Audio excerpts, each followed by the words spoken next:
നമസ്കാരം, ഞാൻ ഡോക്ടർ അഞ്ജലക്ഷ്മി. എല്ലാവർക്കും പുതിയൊരു വീഡിയോയിലേക്ക് സ്വാഗതം. അപ്പോൾ ഇന്നത്തെ വീഡിയോയിൽ നമുക്ക് യൂറിക് ആസിഡ് കൂടുന്നതുകൊണ്ടുള്ള ബുദ്ധിമുട്ടുകളെ കുറിച്ചിട്ട് സംസാരിക്കാം. കുറേ ആൾക്കാർക്ക് കണ്ടുവരുന്ന ഒരു കാരണമാണ് കൂടി വരുന്ന യൂറിക് ആസിഡ്. യൂറിക് ആസിഡ് എന്ന് പറയുന്നത് നമ്മുടെ രക്തത്തിലുള്ള ഒരു വേസ്റ്റ് പ്രൊഡക്റ്റ് ആണ്. സാധാരണയായി യൂറിക് ആസിഡ് രക്തത്തിൽ അലിഞ്ഞു ചേർന്നിട്ട് അത് വൃക്കകളിലൂടെ പോയി മൂത്രത്തിലൂടെ പുറന്തള്ളുകയാണ് ചെയ്യുന്നത്. പ്യൂരിൻസ് ബ്രേക്ക് ഡൗൺ ചെയ്യുമ്പോൾ സ്വാഭാവികമായിട്ട് നമ്മുടെ ശരീരത്തിൽ യൂറിക് ആസിഡ് ഉണ്ടാവും. ചെറിയ അളവിൽ പ്യൂരിൻസ് നമ്മുടെ ശരീരത്തിൽ ഉണ്ടാകുന്നത് ദോഷമല്ല. പക്ഷേ സ്ഥിരമായിട്ട് പ്യൂരിൻസ് അടങ്ങിയിട്ടുള്ള ഭക്ഷണങ്ങളും പാനീയങ്ങളും ഒക്കെ കഴിക്കുന്നത് വഴി പ്യൂരിൻസിന്റെ അളവ് ശരീരത്തിൽ കൂടുകയും അവിടെ യൂറിക് ആസിഡ് കൂടുകയും ചെയ്യും. ശരീരത്തിലെ യൂറിക് ആസിഡ് കൂടുന്ന അവസ്ഥയാണ് ഹൈപ്പർ യൂറീസീമിയ എന്ന് പറയുന്നത്. ശരീരത്തിലെ യൂറിക് ആസിഡ് കൂടിക്കഴിഞ്ഞാൽ അത് ഷാർപ്പ് ക്രിസ്റ്റലുകളായിട്ട് നമ്മുടെ ജോയിൻസിലൊക്കെ അടിഞ്ഞുകൂടും. അതിനാണ് നമ്മൾ ഗൗട്ട് എന്ന് പറയുന്നത്. ഗൗട്ടി ആർത്രൈറ്റീസ് ഒക്കെ അതിൻ്റെ ഭാഗമായിട്ട് ഉണ്ടാകുന്നതാണ്.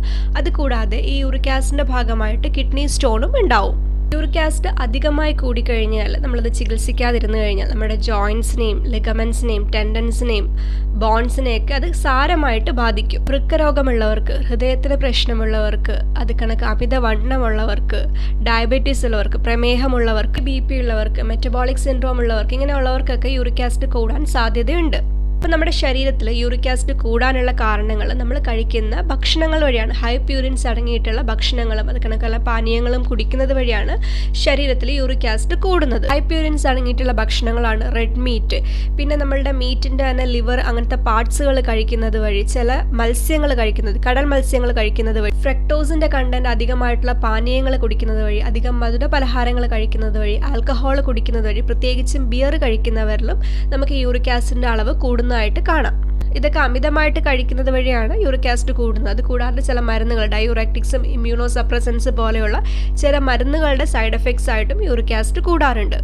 ഇനി നമുക്ക് യൂറിക് ആസിഡിൻ്റെ പ്രധാന ലക്ഷണങ്ങൾ എന്തൊക്കെയാണെന്ന് നോക്കാം. ഈ ജോയിൻസിലൊക്കെ അസഹനീയമായിട്ടുള്ള വേദനയുണ്ടാവും. ഈവൻ ടച്ച് ചെയ്താൽ പോലും, നമ്മളൊന്ന് തൊട്ടാൽ പോലും ഭയങ്കര ടെൻഡർനെസ് ആയിരിക്കും. തൊടാൻ വയ്യാത്ത രീതിയിലുള്ള വേദനയുണ്ടാവും. ആ ഒരു ഭാഗത്ത് ഭയങ്കരമായിട്ടും റെഡ്നെസ് ഉണ്ടാവും. ടെമ്പറേച്ചർ ഭയങ്കര കൂടുതലായിരിക്കും. നമ്മളിവിടെ തൊട്ട് കഴിഞ്ഞാൽ ഭയങ്കര ചൂടായിരിക്കും നമുക്ക് തോന്നുന്നത്. ഈ തള്ളവിരലിൻ്റെ ഭാഗത്തൊക്കെ അസഹനീയമായ വേദനയുണ്ടാവും. മുട്ടുവേദനയുണ്ടാവും. മുട്ടിനൊരു സ്റ്റിഫ്നെസ് ഉണ്ടാവും. അതേ കണക്കന്നെ സന്ധികളിൽ ഭയങ്കര നീർക്കെട്ടോടുകൂടിയ വേദനയും ഡിസ്കളറേഷൻ ഉണ്ടാവും. ഇത് കൂടാതെ കിഡ്നി സ്റ്റോൺ ഉണ്ടാകാനുള്ള സാധ്യതയുമുണ്ട്. അപ്പം ഒരു നടുവിൻ്റെ അടിഭാഗത്തായിട്ട് വേദനയുണ്ടാവും. മൂത്രം ഒഴിക്കുമ്പം ചിലപ്പം ബുദ്ധിമുട്ടുണ്ടാവും. മൂത്രം ഒഴിച്ച് കഴിയുമ്പം ബുദ്ധിമുട്ടുണ്ടാവും. മൂത്രം പോകാൻ ബുദ്ധിമുട്ടുണ്ട്. ഇതുപോലത്തെ ലക്ഷണങ്ങൾ ഉണ്ടാകാനും സാധ്യതയുണ്ട്. ചില ആളുകളിൽ യൂറിക് ആസിഡ് കൂടിക്കഴിഞ്ഞു കഴിഞ്ഞാൽ ഉടനെ രോഗലക്ഷണങ്ങൾ കാണിക്കണമെന്നില്ല. നന്നായിട്ട് എലിവേറ്റ് ചെയ്ത് കഴിഞ്ഞാൽ മാത്രമേ യൂറിക് ആസിഡിൻ്റെ ലക്ഷണങ്ങൾ കാണിച്ചു വരികയുള്ളൂ. അപ്പോൾ നമുക്ക് ചെയ്യാൻ പറ്റുന്ന കാര്യം എന്ന് പറഞ്ഞാൽ, യൂറിക് ആസിഡ് കൂടിക്കഴിഞ്ഞാൽ അമിതമായിട്ടുള്ള പ്യൂരിൻസ് അടങ്ങിയ ഭക്ഷണങ്ങൾ കഴിവതും ഒഴിവാക്കുക. നന്നായിട്ട് എക്സസൈസ് ചെയ്യുക. ഒരുപാട് കഠിനമായിട്ടുള്ള എക്സസൈസുകളല്ല ചെയ്യണം. ലൈറ്റായിട്ടുള്ള എക്സസൈസുകൾ ചെയ്യുക. ധാരാളം വെള്ളം കുടിക്കുക. നല്ല ഹെൽത്തി ആയിട്ടുള്ളൊരു ഡയറ്റ് ഫോളോ ചെയ്യുക. നാരുകളടങ്ങിയ ഭക്ഷണങ്ങൾ കഴിക്കാം. അത് കണക്ക് തന്നെ ഓറഞ്ച്, കിവി, മുന്തിരി പോലെ വൈറ്റമിൻ സി ധാരാളം അടങ്ങിയിട്ടുള്ള ഭക്ഷണങ്ങൾ കഴിക്കാം.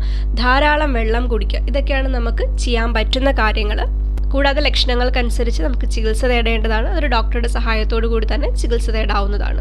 അപ്പോൾ ഇത്രയൊക്കെയാണ് പ്രധാനമായിട്ടും നമ്മൾ യൂറിക് ആസിഡിനെ കുറിച്ച് അറിഞ്ഞിരിക്കേണ്ട കാര്യങ്ങൾ. എന്തെങ്കിലും ഡൗട്ടുകൾ ഉണ്ടെങ്കിൽ നിങ്ങൾക്ക് കമൻറ്റ് സെക്ഷനിൽ ചോദിക്കാവുന്നതാണ്. അപ്പോൾ ഇന്നത്തെ വീഡിയോ എല്ലാവർക്കും ഉപകാരപ്രദമായെന്ന് വിചാരിക്കുന്നു. മറ്റൊരു ടോപ്പിക്കുമായി അടുത്ത വീഡിയോയിൽ കാണാം. അതുവരെ ബൈ.